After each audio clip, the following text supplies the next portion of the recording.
বন্ধুরা, আজ আমরা কথা বলবো শরদিন্দু বন্দ্যোপাধ্যায়ের বিখ্যাত গোয়েন্দা উপন্যাস সজারুর কাঁটার বিষয়বস্তু নিয়ে। তোমরা যারা বিভিন্ন পাঠ্যক্রমের ছাত্রছাত্রী তাদের তো ভালো লাগবেই, এর বাইরে যারা রয়েছো ডক্টর বাঙ্গাল ইউটিউব চ্যানেলের পারিবারিক বন্ধু হয়ে তাদেরও ভালো লাগবে আশা করি।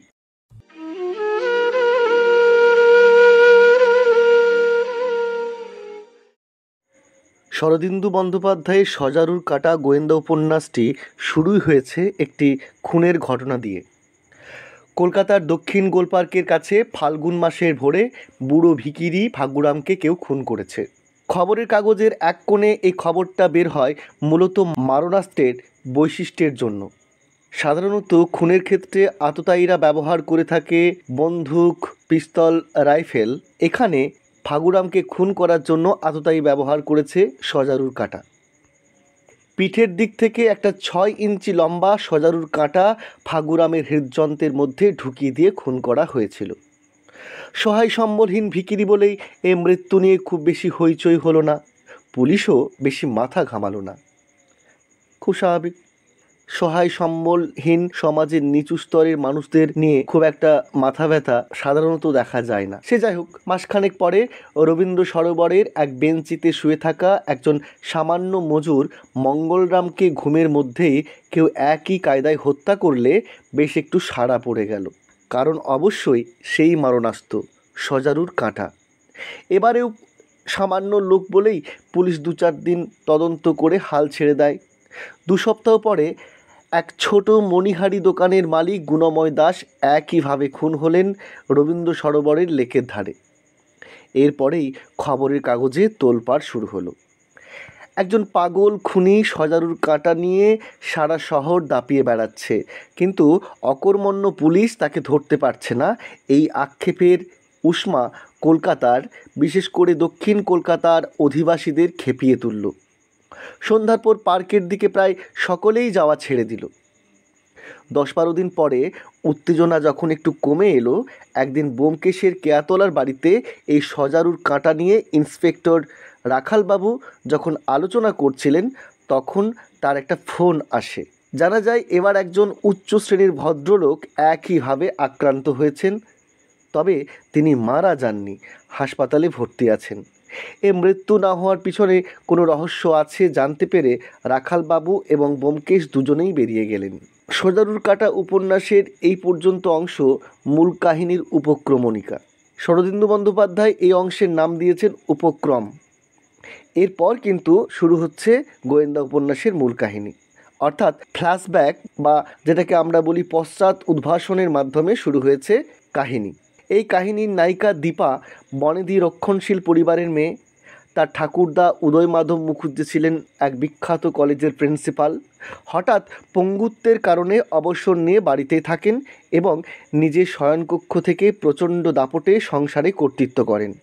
দীপার বাবা নীলমাধবও কলেজের অধ্যাপক। মা গোবেচারি ভালো মানুষ, নীরবে শুধু সংসারের কাজই করে যান, কোনো কথায় থাকেন না। দীপার চেয়ে 4-5 বছরের বড় দাদা বিজয় মাধব সংস্কৃতে MA করে অধ্যাপনার কাজে ঢোকার চেষ্টা করছে। সম্ভ্রান্ত, উচ্চশিক্ষিত, প্রাচীনপন্থী এই পরিবারে দীপাকে প্রায় খাঁচার পাখির মতোই বন্দি করে রাখা হয়েছিল।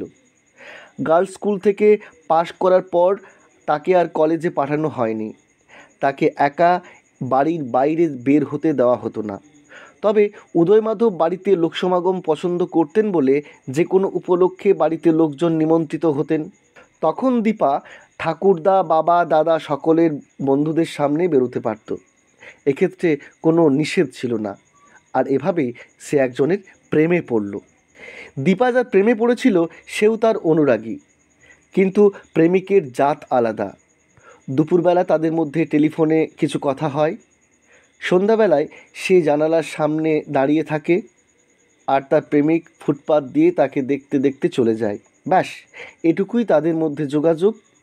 এদিকে দীপার জন্য পাত্র খোঁজা শুরু হয়েছে। প্রেমিকের সঙ্গে টেলিফোনে পরামর্শ করে অনেক সাহস সঞ্চয় করে দীপা গেল তার ঠাকুরদার কাছে। ঠাকুরদা হুঙ্কার দিয়ে তার কথা উড়িয়ে দিলেন। বাড়িতে জানাজানি হলো। দীপা প্রায় নজরবন্দি হয়ে পড়ল। শুধু দুপুরবেলায় ঘণ্টাখানেকের জন্য সে একটু দৃষ্টিবন্ধন থেকে মুক্তি পায়। এই দুপুরবেলাতেই প্রেমিকের সঙ্গে পরামর্শ করে বাড়িতে চিঠি লিখে সে বাড়ি ছেড়ে চলে যায়। কিন্তু দুর্ভাগ্যবশত রাস্তায় দাদা বিজয় মাধবের সঙ্গে দেখা হয়ে যাওয়ায় সে বাড়ি ফিরতে বাধ্য হয়। বিজয় দীপার লেখা চিঠিটা পেয়ে যায়। বাড়ির লোক জানতে পারে। প্রকাশ্যে কিছু না করলেও ভিতরে ভিতরে প্রেমিকের নাম জানার জন্য দীপার উপর পীড়ন করতে থাকে। দীপা কিছুতেই নাম বলেনি। তখন নির্ভীত পারিবারিক মন্ত্রণায় দীপার বিয়ে তাড়াতাড়ি দিয়ে দেওয়ার সিদ্ধান্ত হয়। বিশেষ করে বিজয় উঠে পড়ে লাগে পাত্র খুঁজতে। পাড়াতেই নিঃসন্তান বিপত্নিক উচ্চশিক্ষিত বড়লোক নৃপতি লাহার বাড়িতে কয়েকজন যুবকের আড্ডা বসত। এই আড্ডার অন্যতম সদস্য ছিল বিজয়, অর্থাৎ দীপার দাদা। সে নৃপতি লাহাকে দীপার পাত্র খুঁজে দেওয়ার জন্য ধরলে নৃপতি পরদিন তাকে আসতে বলে দেবাশিসের সঙ্গে দেখা করেন। দেবাশিসের বাড়িতে একটি বৃদ্ধ চাকর নকুল ছাড়া আর কেউ নেই। তার একটি প্রসাধন দ্রব্যের ফ্যাক্টরি আছে। মোটামুটি সচ্ছল অবস্থা তার। দীপাদের পাল্টি ঘর। নৃপতির ঘটকালিতে দীপা আর দেবাশিসের বিয়ে হয়ে গেল। ফুলশয্যার রাতে দেবাশিসকে নিজের প্রেমের কথা জানিয়ে দেয় দীপা। সে নিজের বাপের বাড়িতেও যেতে চায় না। দেবাশিস ডিভোর্স করার কথা বললেও সে রাজি হতে পারে না দাদুর কথা ভেবে। সেই থেকে দুজনে আলাদা ঘরে থাকে, কিন্তু লোকের সামনে নিজেদের ভেতরের কথা বুঝতে দেয় না। ধীরে ধীরে দেবাশিসের মনে দীপার জন্য প্রেম জন্মাতে থাকে। দীপার দিক থেকে কোনো সাড়া না পেয়ে মানসিকভাবে বিষণ্ণ ক্লান্ত হয়ে পড়ে। নিজের মনটা অন্যদিকে সরানোর জন্য সে নৃপতির আড্ডায় যাওয়া শুরু করে। দীপা বাড়িতে রেডিও শোনে, বাগান করে সময় কাটায়।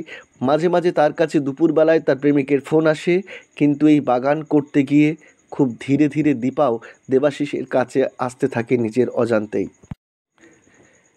নৃপতির আড্ডায় যে যুবকেরা আসতো তাদের মধ্যে বিজয় মাধব আর দেবাশিস ছাড়া আর যারা আছে তারা হলো প্রবাল গুপ্ত, কপিল বোস, সুজন মিত্র, খড়গ বাহাদুর। প্রবাল গোলপার্কের একটা পুরানো দোতলা বাড়ির একতলায় গোটা তিনেক ঘর ভাড়া নিয়ে থাকে। সে দেবাশিসের থেকে 2-1 বছরের বড়। প্রবাল এবং দেবাশিস দুজনে একই স্কুলে পড়তো। তাদের মধ্যে অন্তরঙ্গতাও ছিল। দেবাশিস স্কুল পাস করে দিল্লিতে চলে যাওয়ার পর নৃপতির বাড়িতেই তাদের প্রথম দেখা। এর মধ্যে শৌখিন প্রসাধন দ্রব্যের ব্যবসা করে দেবাশিসের বাবা বড় লোক হয়েছেন। আর প্রবালের বাবা হঠাৎ হার্ট ফেল করে মারা যাওয়াতে তাদের সম্পন্ন অবস্থা ক্রমে খারাপ হয়েছে। বর্তমানে প্রবাল গান গেয়ে নাম করেছে। তার কয়েকটা গ্রামাফোন রেকর্ড খুব জনপ্রিয় হয়েছে। রেডিওতেও সে মাঝে মাঝে গান গায়। এক সময়ের বন্ধু হলেও প্রবাল দেবাশিসের সঙ্গে ভালোভাবে আর মিশতে পারেনি। দেবাশিস যেদিন প্রথম নৃপতির আড্ডায় যায় সেদিনই প্রবাল জানায় তার স্ত্রী মাসখানেক আগে মারা গেছে। সে হার্টের রোগ নিয়েই জন্মেছিল। অপারেশন না করালে যে রোগে কেউ 21-22 বছরের বেশি বাঁচে না। প্রবাল এখন একাই থাকে, গান গায়, হোটেলে খাবার খায়। কপিল বোস বড়লোকের ছেলে, কিন্তু সে বড়লোকের বকাটে ছেলে নয়। তার কোনো বদখেয়াল নেই। শিক্ষিত, সুদর্শন, টেনিস বিলিয়ার্ড খেলে দিন কাটায়। রাতে দূরবীন দিয়ে আকাশে তারা দেখা তার নেশা। সে অবিবাহিত, বিয়ে করার কোনো ইচ্ছাই তার নেই। খড়গ বাহাদুরও অবিবাহিত, কিন্তু তার বিয়ের সব ঠিকঠাক হয়ে আছে। কোনো গণ্ডগোলের কারণে বিয়েটা পিছিয়ে গেছে। সে নেপালি যুবক, তার মা বাঙালি, তাই তার মাতৃভাষা বাংলা। চেহারাতেও মঙ্গোলীয় ছাঁচ অল্প। সে বাংলাদেশের অন্যতম শ্রেষ্ঠ ফুটবল খেলোয়াড়। বর্তমানে কলকাতার সবচেয়ে নামজাদা ফুটবল ক্লাবের সে খেলোয়াড়। তার কোনো জালিয়াতি নেই, তবে জুয়ার নেশা আছে। জুয়া খেলার জন্য তার আলাদা পার্টনার আছে। মাঝে মাঝে জুয়া খেলায় হেরে তাকে টাকা ধার নিতে হয়। সুজন মিত্র উদীয়মান চিত্রতারকা। 2-3খানা ছবি করেই সে বেশ নাম করেছে। দক্ষিণ কলকাতার একান্তে একটি ছোট বাড়িতে সে একাই থাকে। বেশিরভাগ সময়ই হোটেলে খায়। খুব অনাড়ম্বর এবং নির্ভীত জীবনযাপন করে। সুজন একজন ব্যর্থ প্রেমিক। তার প্রেমিকার বিয়ে হয়ে গেছে। মাঝে মাঝে সে রাত বিরেতে রাস্তায় দাঁড়িয়ে তার প্রেমিকার ঘরের দিকে তাকিয়ে থাকে। এর মধ্যে একদিন দীপাকে ফ্যাক্টরির লোকেদের দেওয়া পার্টিতে নিয়ে যায় দেবাশিস। সকলের সঙ্গে দীপা অনেক সহজ হয়ে ওঠে। ফ্যাক্টরির লোকেদের দেওয়া অজস্র ফুল দিয়ে ঘর সাজাতে গিয়ে সে যেন নিজের জীবনকেই অনেকটা সাজিয়ে তোলে। এরপরেই দেবাশিসের কথায় বাগান করার কাজে মেতে উঠে অতীতকে দীপা অনেকটা ভুলে থাকতে পারে। এর মধ্যে একদিন দীপার অন্তরঙ্গ বান্ধবী শুভ্রা এসে তার সঙ্গে গল্প করে যায়। আরেকদিন আড্ডা থেকে ফেরার পথে ঝড় বৃষ্টিতে ভিজে দেবাশিস খুব অসুস্থ হয়ে পড়ে। অনেক রাতে দীপার ফোন পেয়ে তার পরিচিত ডাক্তার সুহৃদ সেন এসে দেবাশিসের চিকিৎসা করে যান। পরীক্ষা করার সময় এক অদ্ভুত বিষয় জানতে পারেন তিনি। যাওয়ার সময় জানিয়ে যান দীপাকে দেবাশিসের হার্ট বাঁ দিকের বদলে ডান দিকে। আড্ডার বন্ধুদের দেবাশিস একদিন নিজের বাড়িতে চায়ের নিমন্ত্রণ করে। সেখানে খাবারের ট্রে নিয়ে এসে নিজের পুরনো প্রেমিককে দেখে দীপা বিকল হয়ে পড়ে। কারো সঙ্গে কথা না বলে সে ঘর থেকে বেরিয়ে যায়, মাথা ধরার অজুহাতে শুয়ে পড়ে। বিয়ের মাস দুয়েক পরে একদিন কার ফোন পেয়ে রাত ৮টার সময় বেরিয়ে যায় দেবাশিস, কিন্তু আর ফিরে আসে না। সেদিনই দীপার কাছে তার প্রেমিকের ফোনও আসে। রাত 9:30টার সময় হাসপাতাল থেকে ফোন আসে, দেবাশিস সেখানে ভর্তি হয়েছে একটা অ্যাক্সিডেন্ট হয়ে। এই আকস্মিক আঘাতে দীপা নিজেকে সম্পূর্ণ দেখতে পায়, বুঝতে পারে সে দেবাশিসকে ভালোবেসে ফেলেছে। নকুলকে নিয়ে সে তড়িঘড়ি করে হাসপাতালে দৌড়ে যায়। কাহিনীর পরবর্তী অংশের নাম দিয়েছেন লেখক অনুক্রম। উপক্রমের কাহিনী যেখানে শেষ হয়েছিল, অনুক্রমের কাহিনী সেখান থেকেই শুরু হয়েছে। ব্যোমকেশ রাখালবাবুকে নিয়ে হাসপাতালে পৌঁছেছে। যে ভদ্রলোক সজারুর কাঁটার আঘাতে মারা যায়নি সেই হলো দেবাশিস। রাত 8:30টায় রবীন্দ্র সরোবরে একটা গাছের তলায় বেঞ্চির পাশে তাকে পিঠের বাঁ দিকে সজারুর কাঁটাবিদ্ধ অবস্থায় অজ্ঞান হয়ে পড়ে থাকতে দেখে 3জন যুবক। তাদের মধ্যে একজন দেবাশিসের ফ্যাক্টরির কর্মচারী, সেই তাকে চিনতে পারে। তারা তাকে হাসপাতালে নিয়ে যায়। দেবাশিসের হার্ট ডান দিকে হওয়ায় সে বেঁচে গিয়েছে, তবে কাঁটাটা ফুসফুসেও বিঁধেছিল। নরুনের মতো সরু, কাঁচের কাঠির মতো অনমনীয় আর ডাক্তারি শল্যের মতো তীক্ষ্ণ সেই সজারুর কাঁটাটা দেখে নিয়ে ব্যোমকেশ রাখালবাবুকে দিয়ে দেয়। ডাক্তার জানালেন দেবাশিস এখন ভালো আছে। তার কাছ থেকে ঠিকানা আর ফোন নম্বর নিয়ে তার স্ত্রীকে খবর পাঠানো হয়েছিল। স্ত্রী দীপা এখন স্বামী দেবাশিসের কাছে যেতে চায়, কিন্তু তাকে যেতে দেওয়া হচ্ছে না। তাকে তার স্বামীকে যে কেউ খুন করতে চেয়েছিল এ কথাও বলা হয়নি। ব্যোমকেশ দীপার সঙ্গে দেখা করে তার বাপের বাড়ির ঠিকানা নেয়। ডাক্তারবাবুকে বলে দেবাশিসের সঙ্গে দীপার থাকার ব্যবস্থাও করে দেয়। দীপার বাপের বাড়িতে গিয়ে ব্যোমকেশ বিজয়ের কাছ থেকে দীপার পূর্ব প্রেমের ব্যাপারে জানতে পারে। নৃপতির বাড়ির আড্ডার কথা সে জানতে পারে স্বয়ং দেবাশিসের কাছ থেকে। সেখানে গিয়ে সে তদন্তও করে আসে।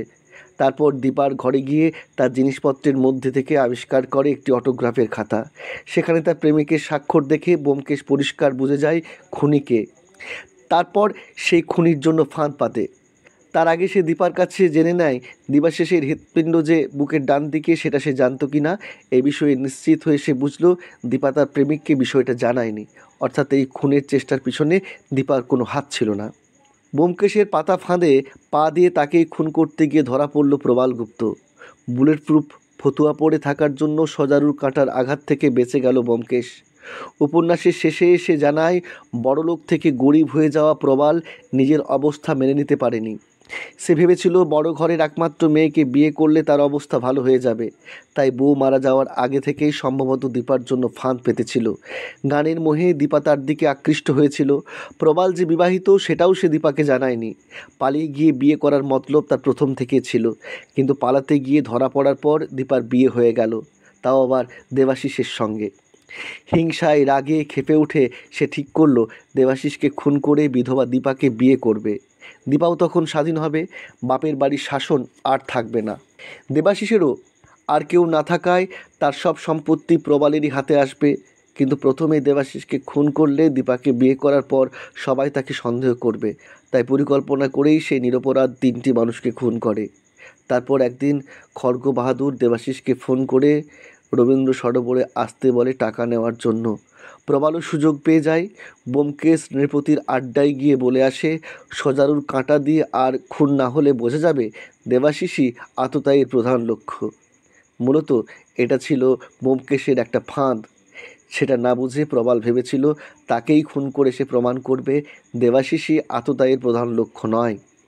অজিত আর সত্যবতীকে সে যখন এসব কথা বলছে তখনই দেবাশিস এসে তাদের সকলকে তার বাড়িতে রাতে খাওয়ার নেমন্তন্ন করল, কারণ সেদিন তার সত্যিকার ফুলশয্যা। কেমন লাগলো বন্ধুরা শরদিন্দু বন্দ্যোপাধ্যায়ের সজারুর কাঁটা গোয়েন্দা উপন্যাসের বিষয়বস্তু? কমেন্ট বক্সে এসে তোমাদের মতামত জানাতে ভুলো না। প্রত্যেকে ভালো থেকো, সুস্থ ও সুন্দর থেকো। আপাতত টাটা।